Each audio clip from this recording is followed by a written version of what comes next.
Bueno, pues bienvenido a Profundidad, el podcast del Heraldo de Puebla. Majo, Cris, ¿cómo están? Muy bien, ¿cómo están ustedes? Buenos días, muy bien. Muy bien, muy bien. Oye, bueno, pues hoy es un día histórico. Hoy asume la presidencia de la República la primera mujer en hacerlo en México. Me parece que sin duda es un parteaguas, sin duda tendrá un impacto hacia abajo y en lo horizontal, en lo público, en las familias. Ojalá que lo tenga también en las organizaciones privadas, las empresas, en donde es muy difícil ver pues, que mujeres encabecen empresas a las que nos dedicamos, a los medios de comunicación. Hay muy pocas directoras, ¿no? Necesitamos ver más mujeres que ocupen esos espacios que habitualmente pues, los ocupan los hombres, ¿no? Entonces, yo creo que ese será un parteaguas. Bueno, para platicar desde la visión de la ciencia política, de esto, de lo que significa pues, que una mujer gobierne a México, Juan Carlos Espina, académico, investigador de la UPAEP, está con nosotros. ¿Cómo estás? ¿Qué tal? Pues muy contento de estar aquí con ustedes, muy agradecido por la invitación. Al contrario, muchas gracias. A ver, ¿qué implica desde el análisis político que tú haces permanentemente? ¿Qué implica esta nueva etapa para México? Bueno, sin duda, como bien dices, es un momento muy relevante. Simplemente el hecho de del traslado, ¿no?, de la estafeta de un gobierno a otro, eso ya tiene una implicación, tiene desde luego una serie de consecuencias y creo que son momentos muy interesantes para los politólogos, pues porque a veces buscamos gestos, señales, ¿no?, una que otra mirada clave quizá, ¿no?, que puede dar indicaciones de lo que va a venir, pero también hay que decir, bueno, la ciencia política no es tener una bola de cristal y la ciencia política no se trata de andar adivinando qué es lo que va a pasar, más bien se trata de observar con objetividad acontecimientos, decisiones concretas, objetivas, que nos pueden ayudar a más o menos marcar tendencias. También creo que estamos en un momento, en una transición, hoy concluye una transición de varios meses, que es una transición que a mí me parece que ha sido novedosa, que ha sido inédita en cuanto a que no se repite ninguno de los patrones que se repetían en las transiciones como estábamos habituados aquí en México, ¿no? Particularmente en la época del régimen priista, con 70 años, ya había establecido una serie de normas no escritas de qué es lo que pasaba, ¿no? Incluso como de ceremonial, ¿no?, toda una serie de ritos que se seguían en los procesos de entrega-recepción, desde el momento en el que alguien era designado ya candidato triunfador, se venía una serie de rutinas y de liturgias que hoy están completamente rotas, ¿no? Me parece que el que crea que estamos en una reedición de muchas prácticas de ese régimen priista, pues creo que está equivocado. Estamos realmente en el surgimiento de un régimen diferente, que no es desde luego el del que se ha llamado el trienio neoliberal, pero tampoco es una repetición o una reedición del régimen priista. O sea, Miguel de la Madrid, Carlos Salinas Cedillo. No, me referiría más bien a Fox, Calderón, Peña Nieto. O sea, ahí se rompieron en estos 3 sexenios muchas de esas prácticas y de esas liturgias del régimen anterior, y desde luego no se repiten ahora en esta renovación de la presidencia de la República, que tiene otra lógica completamente diferente, pero tampoco se reeditan las prácticas del régimen priista, ¿no?, que concluyó con la salida de Zedillo en el año 2000.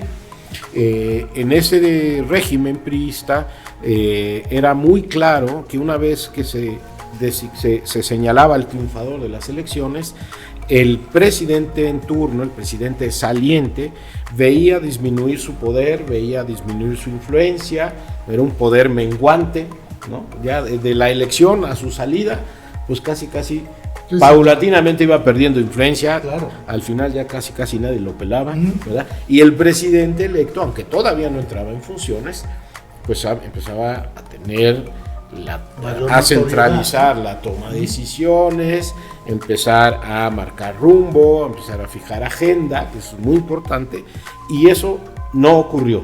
En esta etapa que culmina con la entrada a la presidencia de la República de la primera mujer presidenta, Claudia Sheinbaum, no se dio ese fenómeno.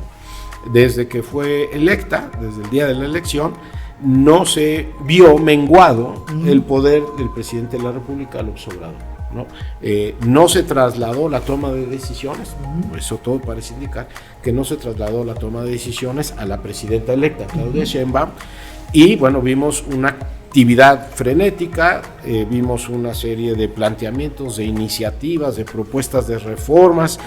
El presidente López Obrador siguió manteniendo la agenda, siguió fijando la agenda de los temas a discutir, incluso pues, con un protagonismo relevante, ¿no? Estas giras que tuvo las últimas semanas. Invitarla a firmar, ¿no? El decreto en el cual se publica ya. Exactamente.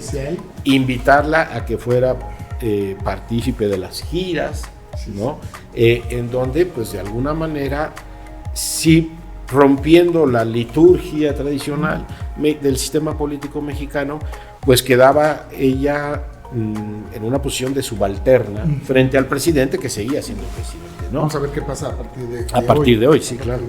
Ya veremos. Bueno, a mí me gustaría hablar sobre las expectativas, porque me parece que es un tema que está pues a todo lo que da, claro. Tanto de la gente que pues la apoyó, que está con ella, que lo ve como cierta manera pues es esta esperanza, ¿no? Para el país, pero la gente que no la quiere, que no la apoya, pues es como todo lo contrario, se habla mucho pues no sé, de una crisis financiera, de que no va a haber inversión extranjera, que morirá la justicia, la democracia, ¿no? Sí. Entonces, ¿cuáles son realmente estas expectativas pues fundamentadas, no? Claro, es una pregunta interesante. Creo que psicológicamente hablando, todo cierre de ciclo y todo el inicio de ciclo genera anímicamente una expectativa positiva. O sea, en el ambiente, en el entorno, es una nueva etapa, es un nuevo comienzo, claro. Y eso sin duda siempre genera, yo creo que psicológicamente, optimismo, ¿no? Bueno, ya acabó esta etapa, buena o mala. Unos dicen, por fin, ¿no? Otros dicen, qué barbaridad, qué vamos a hacer sin el presidente, ¿no? Hay expectativas así muy de adhesión incondicional, pero también siempre, entonces, el nuevo ciclo que surge, pues tiene mucho que ver también, hasta yo creo que inconscientemente, ¿no? Con la salida del sol, con un nuevo día, con un nuevo momento. Y eso, bueno, pues eso anímicamente importa, ¿no? Eso anímicamente creo que siempre se da en estos ciclos tan relevantes. Ahora, también hay que, en estos análisis, pues tratar de ser objetivos, más allá de los deseos o más allá de las ilusiones de cada quien, habrá que ir revisando los datos reales, ¿no? Los hechos que son incontrovertibles. Hay signos, digamos, de preocupación, eso creo que es innegable. En el ámbito político, a mí me parece que una evidencia de datos preocupantes es la concentración de poder. Ahora, hay que decirlo, esto se dio bajo el presidente López Obrador. Es decir, la concentración de poder se dio en torno al presidente López Obrador. ¿Qué pasará? ¿Asumirá esa concentración de poder la presidenta Sheinbaum? ¿No? Pero la erosión de ciertas instituciones que son garantes de todo sistema democrático sí se dio en los últimos meses del presidente López Obrador. Eso es innegable.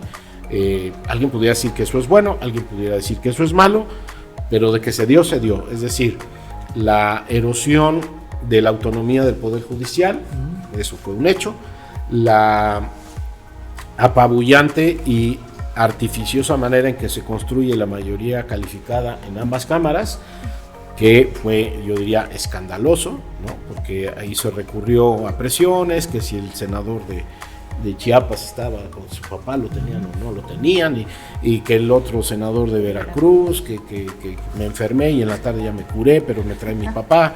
O sea, esas prácticas fueron muy desaseadas, fueron muy violentas en lo político. Y entonces, en los últimos meses, el presidente López Obrador construye un control casi total del Poder Legislativo, y con la reforma pues se diluye las posibilidades de tener un Poder Judicial autónomo. Entonces, eso es un dato objetivo, y eso, políticamente hablando, me parece que es la situación que está heredando la presidenta Sheinbaum. ¿Cómo va a trabajar con ello? Pues lo tendrá que ir demostrando, ¿no? También en política no podemos hablar de las intenciones, porque sobre las intenciones nadie juzga, ¿no? Es que yo tenía la intención de tener un buen gobierno, ¿no? Pues vamos a juzgar si existe un buen gobierno, ¿no? Entonces, bueno, ya veremos en los hechos cómo trabaja la nueva presidenta con esta situación de erosión institucional de un régimen democrático, ¿no? A mí me gustaría preguntar sobre la relación que existe entre el expresidente y hoy la presidenta. Se sabe que trabajaron de la mano y se especula mucho, ¿no?, sobre si AMLO seguirá teniendo el poder sobre ella, y me gustaría saber la opinión sobre los académicos, si al llegar al poder la presidenta, o sea, a partir de hoy, si ella toma las riendas, o lo que vimos de los últimos meses, que AMLO siguió haciendo. Sabiendo que históricamente todos rompen, todos han roto. Sí. Pero, bien dices, las reglas han estado cambiando. Las reglas han estado cambiando, sí. También esa era una de esas reglas de las que hablaba, ¿no? En cuanto entraba un nuevo presidente, incluso hubo situaciones así muy dramáticas, claro, ¿no? Que le pedían al expresidente, ¿sabes qué? Tomas un avión y te vas embajador a las Islas Fiji, ¿no? Como fue el caso de Echeverría. O sea, lo pudieron haber mandado a Colombia, a Europa, ¿no? A las Islas Fiji, ¿no? O sea, el simbolismo, más bien el mensaje era clarísimo. O más atrás, todavía más dramático, cuando Lázaro Cárdenas rompió con Calles, Plutarco Elías Calles, que había tenido el control de facto sobre 3 presidentes. O sea, él había sido presidente y luego manipuló, o era el poder tras el trono, sobre 3, ¿no? Abelardo L. Rodríguez, Pascual Ortiz Rubio y Portes Gil. Llega Cárdenas y todo el mundo suponía que iba a suceder lo mismo. Bueno, Pascual le decían Pascualito. Pascualito. El nopalito. Exacto. El nopalito, ¿sabes por qué le decían el nopalito? Porque nomás tiraba baba, ¿no? Así le decían. Y es la época en que llegabas tú al Zócalo y te decían, mira, aquí está el Palacio, aquí vive el presidente, pero el que manda vive enfrente, porque ahí vivía en un hotel, vivía Calles, ¿no? ¿Qué hizo Lázaro Cárdenas? Toma poder, trepa en un avión a Calles y lo manda a vivir a Los Ángeles, ¿no? O sea, así ni te pregunto, con lo que tienes puesto, haz tu maleta y vámonos para allá, ¿no? Esos fueron, digamos, los hechos que fueron marcando esta liturgia, estos rituales del sistema político mexicano. Sin embargo, también ateniéndonos a los hechos de los últimos meses, no se ha percibido una actitud de distanciamiento de la presidenta Sheinbaum con el presidente López Obrador. O sea, en los hechos, más bien se vio todo el deseo de la presidenta Sheinbaum de darle continuidad. En su campaña no hubo ninguna propuesta que contradijera las políticas de López Obrador. Vamos, ni siquiera el asomo de un matiz diferenciador, ¿no? O sea que, oigan, yo sí estoy de acuerdo, pero le cambiaría. No. Nadie, en ningún momento, la candidata Sheinbaum anunció algún ligero cambio, siquiera un matiz a las políticas de López Obrador.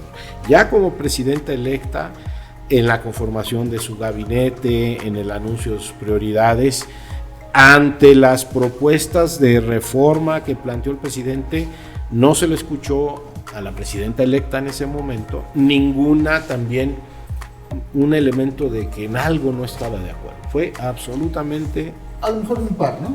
O sea, cuando la fecha de la reforma al Poder Judicial, o sea, dijo el presidente, el 1 de septiembre, y ella dijo, no, nos esperamos, a lo mejor el 5. ¿Y luego qué pasó? Finalmente pasó lo que quiso el presidente. Está muy bien.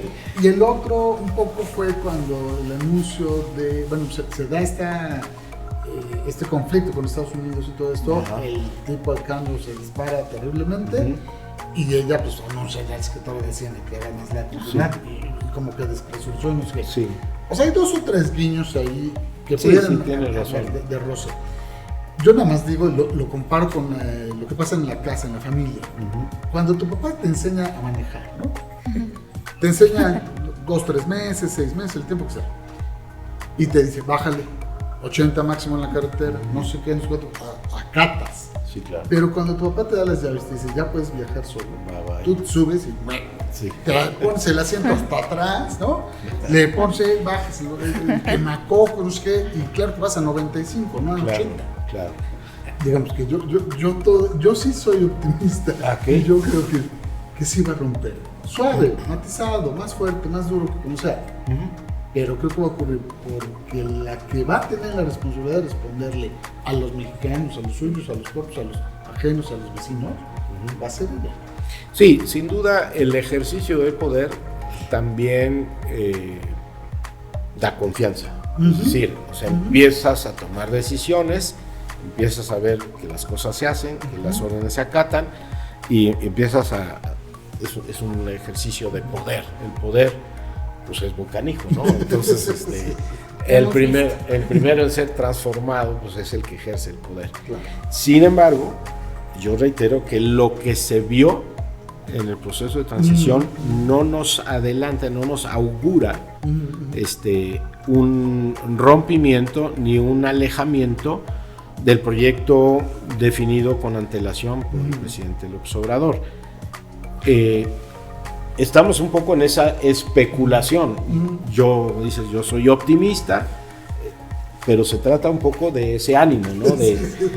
Yo espero, pero repito, objetivamente hablando, observando su actuación en los últimos meses, no se vislumbra, ya no digamos, ni siquiera que estuviera convencida de lo contrario. Claro. A mí me parece que la doctora Sheinbaum se ha asumido desde hace muchos años como parte integrante del proyecto, ¿no? Y en ese sentido es una pieza clave y se considera, o sea, ella considera, me parece, que el proyecto es transeccional, que le toca ahora ser una figura clave como la presidenta de la República, pero en el fondo mi percepción es que está completamente de acuerdo en el proyecto y en el rumbo señalado con anterioridad. Vamos a ver, Majo. Claudia Sheinbaum asume la presidencia en un buen momento, hablando históricamente de lo que está pasando con la reforma. Pues bueno, me queda claro que es la minoría de este país la que está inconforme en estos momentos, pero son 30%, digamos, ¿no? Recuerden los votos, sí, la pero es como heredarle una crisis en este momento. Pues sin duda hay varias decisiones que le están metiendo presión al sexenio recién alumbrado, ¿no?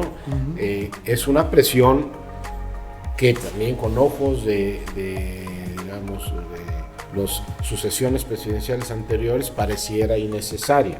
Es decir, la reforma al Poder Judicial, digamos que pareciera que lo más sensato habría sido esperar a que llegara la nueva presidenta, tomara posición, tomara el control, tomara las riendas del poder y decir, bueno, ahora sí, vamos a una reforma. Haberlo hecho aceleradamente pareciera que lo hacemos de una vez para que ya quede. Eso sin duda genera una presión al nuevo gobierno.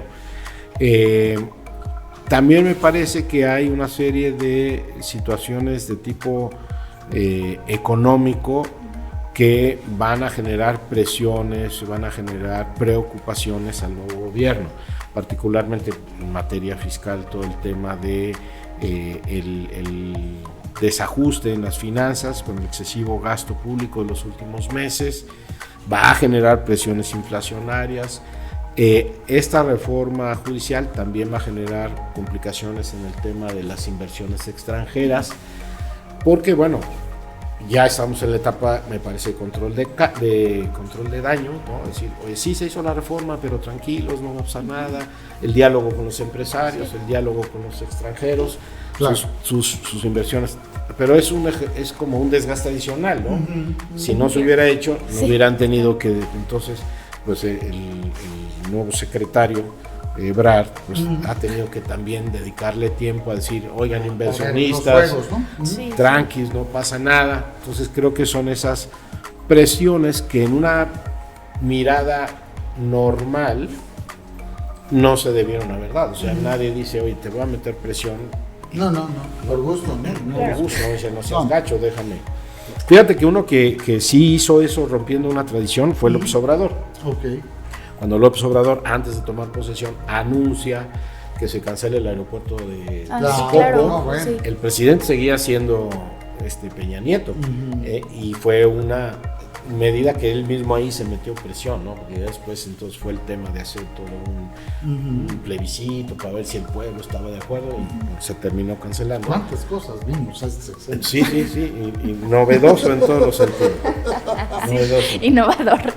Corta vida, no pensé. Sí, claro, bueno. No, y solo para agregar un poco lo que está diciendo Majo, creo que también una crisis que se está viviendo es el tema de seguridad, ¿no? Sí. O sea, lo que está pasando en Culiacán en estos momentos, el tema de las... O sea, es impresionante.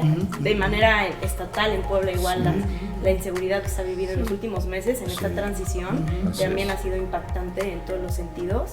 Entonces creo que tendremos que ver cómo la presidenta aborda estos temas, ¿no? Porque es lo que más afecta al pueblo. Es un gran reto. Yo agregaría también una cosa novedosísima del sexenio que concluye, es la situación en Chiapas, ¿no? O sea, México era tradicionalmente el lugar al que arribaban los desplazados por la violencia de las guerras en Centroamérica, y ahora los que huyen de México por la violencia en México y que huyen a Guatemala, pues son comunidades enteras de mexicanos, de chiapanecos, que están saliendo. Eso es inédito. O sea, imagínate la reacción social y mediática que hubiera habido en el gobierno de Fox, ¿no? Es un es un incompetente, un inexperto, por eso no gobernaban antes. Si se le hubiera sucedido lo que está sucediendo, o sucedió hasta hace unas semanas de la salida de gente que está atemorizada y la violencia es insoportable en sus comunidades, tiene que salir. Sí, claro. Imagínate que bajo el gobierno de Calderón, ¿no? Se hubiera dicho, no, pues en Culiacán la violencia va a bajar, pues cuando se pongan de acuerdo los capos, ¿no? Bueno, o sea, ¿cómo le hubiera ido a cualquier presidente de la República en otro momento diciendo que, bueno, pues es que no se arreglan, pues ustedes disculpen, ¿no? Ustedes disculparán las balaceras, pero pues ahorita que ya se les baje, ¿no? O sea, sin duda es el peor el indicador que entrega López Obrador, el de la inseguridad, aunque aseguran que mejoró la percepción según el INEGI y también redujeron el indicador de índice delictivo. No es así. Lo que vemos es más violencia, más cruenta, ¿no? Sí, es mucho más. Ahora, el reto es, porque la presidenta Sheinbaum sostuvo toda la campaña y después todo el periodo de transición que la estrategia era la correcta. ¿Qué va a hacer ahora? Si sostiene, vamos a decir, su palabra y reitera la misma estrategia, pues difícilmente podremos esperar resultados diferentes, ¿no? Dicen que sí, claro. Además, cuando el secretario será el que ya tuvo también como jefa de gobierno, ¿no? Digamos que ahí está la esperanza, ¿no? Ahí, sí, bueno, Harfush, ¿no? Harfush, sin embargo, va a encontrar una nueva marco legal, claro. Y bueno, la Guardia Nacional ya adscrita directamente con que eso es pues, muy reciente, o sea, fue también, la última acción, la última reforma del presidente López Obrador y que se vuelve a aprobar de una manera intempestiva y atropellando el proceso express, es la incorporación ahora sí ya formalmente de la Guardia Nacional al mando militar. Y si la presidenta, como lo sostuvo, cree que esa es la mejor estrategia, no vamos a ver algo diferente. Difícilmente. Y dejando ahí nada más una cosa, las instituciones que mejor imagen tienen en el imaginario colectivo son el Ejército y la Marina. Todavía, ¿no? Aunque lamentablemente esto creo yo va a ir disminuyendo porque el Ejército está siendo ya observado y la sociedad empieza a tener contacto con el ejército, no solo en los momentos en donde esto era tradicional, por ejemplo en los desastres, o sea, estabas en medio de un desastre, la mano que se te tendía pues era la del ejército. Hoy es el ejército y la marina, pues, son los que están en los aeropuertos, son los que están en el Tren Maya, son los que están en las aduanas, son los que están... Entonces, eso naturalmente va a generar un mayor desgaste. Me parece que la buena imagen que tienen las Fuerzas Armadas, si se continúa en esta dinámica, se irá desgastando. Muy bien. Pues Juan Carlos Espina, académico, investigador, profesor de la UPAEP, gracias por acompañarnos. Al contrario, un gustazo. Muchas gracias, Cris. Gracias. Gracias. Nos vemos y escuchamos en la próxima. Gracias a usted que nos escucha. Le pido que comparta este episodio. Está en Spotify, en YouTube, en varias redes, pero compártalo para que sus amigos, vecinos, comadres, en fin, lo puedan revisar. Gracias. Nos vemos la próxima.